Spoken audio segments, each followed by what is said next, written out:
Alfredo Cristiani will be the new president of El Salvador.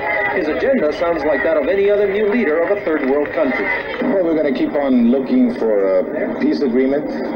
We're going to try and shape up our economy and try and solve the problems of the extreme poverty in El Salvador. The Christian Democrats, who conceded defeat, tried to do the same thing by promoting economic and social reforms. If Cristiani's government tries to roll back the changes, for example, improved human rights and agrarian reform, the aid from the United States that keeps El Salvador going could be in danger. I think Mr. Cristiani understands, as do most Salvadorans, that our assistance carries with it a certain involvement by the United States. The guerrillas say elections don't mean much in a country with no democratic tradition, especially in the middle of a civil war. Their political allies did badly in the balloting. They wonder how effective Cristiani can be. The real power in this country is not the election, it's the army, it's the U.S. Embassy. And therefore, no matter what mandate you have from the polls, the question is that you have to answer, or the president has to answer, to the U.S. and to the army. Cristiani's margin of victory was greater than expected, more than half the vote in a crowded field. With no runoff necessary, he can claim a mandate. Definitely important. Just very briefly, do you have a specific program to deal with those who've committed human rights abuses in the past and that will prevent further human rights abuses? Well, we are more worried. Of course, this does not mean that the investigation should not go on or continue with respect to human rights violations under the Mr. Duarte's administration. But our administration will be much more concerned with stopping new ones from going on. That would be where we are going to stress the most. We have to be able to work with the armed forces and the security forces in order to stop the abuses, and whoever does commit them be held responsible for those activities. Well, finally, there were reports late today that there was some arrests in the shooting of 2 journalists on Sunday, one of whom died. What can you tell?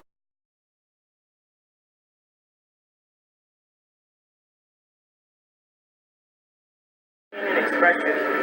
This right includes freedom to hold opinions without interference and to seek, receive, and impart information and ideas through any media and regardless of frontiers.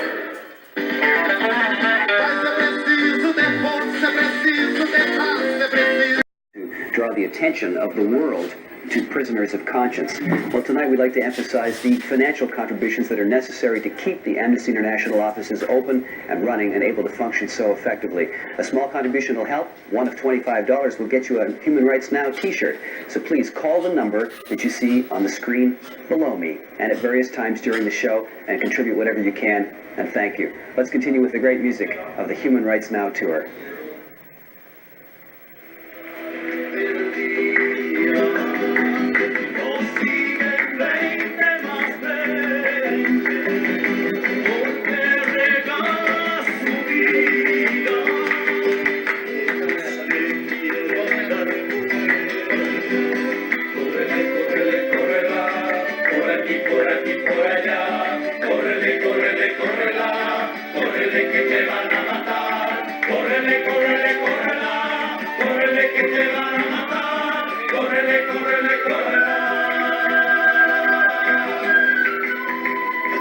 Lucky on this tour because as artists we've been able to go all around the world and criticize governments for not upholding the Universal Declaration.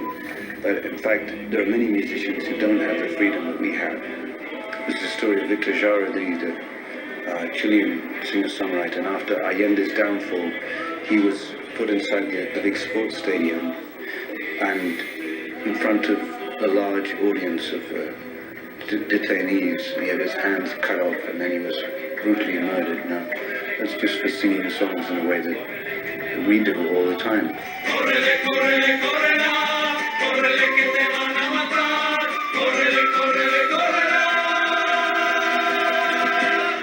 I think human rights has to serve everyone, every person on earth as well.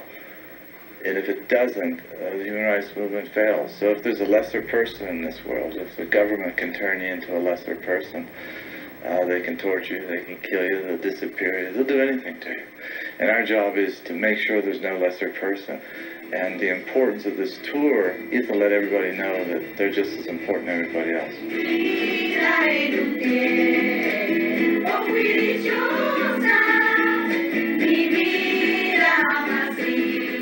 I was here a year ago, and there were these 4 ladies, and they looked very out of place. They were surrounded by journalists, and they came to see me, and they said they were the mothers of the disappeared. They invited me to their headquarters in Buenos Aires. And it's a strange place. There are about 4 or 5 rooms, and on each wall of every room are photographs about this size of 30,000 young people who went missing in 15 years, 10 years. They're young girls, beautiful young girls, young men, handsome young men, children, some as young as 5, 3. And I asked myself how the military government could assume that Argentina could do without this beauty. And I asked myself how the military government could think that South America could do without this spirit. And I asked how the world could do without this talent. And it made me cry. I came back this year, we were joined by the mothers from Chile, and they have the same thing there. The mothers from Argentina joined them, and they'd never met before. So now I have a lot of mothers. I don't have a mother myself, so now I have a whole host of mothers in South America. It's a good feeling. Para aquellos trabajadores cuya recuperación es prolongada o para aquellos cuyo regreso a sus labores es difícil, habrá 10 centros regionales de evaluación en varias ciudades y estarán anexos a las universidades. Estos centros del segundo nivel harán evaluaciones, confirmarán diagnósticos, revisarán tratamientos dados, establecerán prognosis y determinarán la capacidad funcional del trabajador accidentado enviado por las clínicas comunitarias, médicos de familia y por Workers' Compensation Board. El tercer nivel corresponde a un instituto de ciencia que conducirá y coordinará investigaciones relacionadas con las lesiones ocupacionales y entrenará a profesionales en este campo. Uno de los puntos principales de la estrategia es la separación de las funciones de adjudicación de la entrega de servicios de rehabilitación médica del board. En consecuencia, el board cancelará los servicios directos de compensación del centro de rehabilitación de Downsville. Gracias una vez más por esta oportunidad de estar en el dial. On each wall of every room are photographs about this size of 30,000 young people who went missing in 15 years, 10 years. They're young girls, beautiful young girls, young men, handsome young men, children, some as young as 5, 3. And I asked myself how the military government could assume that Argentina could do without this beauty. And I asked myself how the military government could think that South America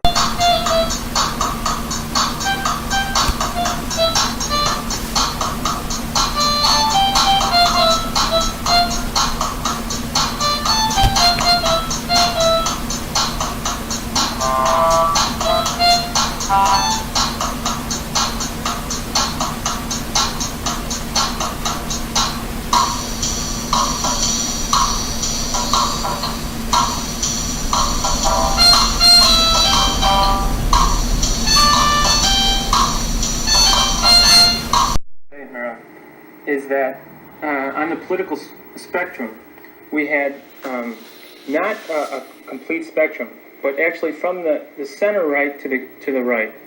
All right, here we have a spectrum. Right. What does it look like on its left?